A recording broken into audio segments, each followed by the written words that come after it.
Assalamualaikum warahmatullahi wabarakatuh, teman-teman. Saya Muslim Al-Fatih mengajak yuk bareng-bareng yang ingin mempelajari Islam dari sudut pandang yang berbeda. Seringkali kita mempelajari Nabi hanya sebagai pemuka agama, sebagai penyampai risalah, tapi kadang kita lupa Nabi punya sisi yang lain, yaitu sisi sebagai sahabat.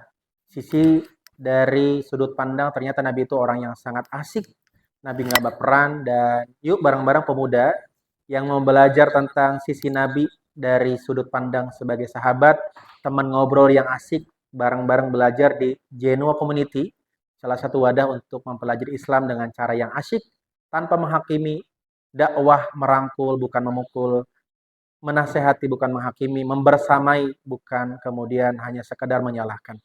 Genoa Community, wadah mempelajari Islam dengan cara yang asyik. Saya Muslim Al-Fatih mengajak teman-teman semua. Assalamualaikum warahmatullahi wabarakatuh.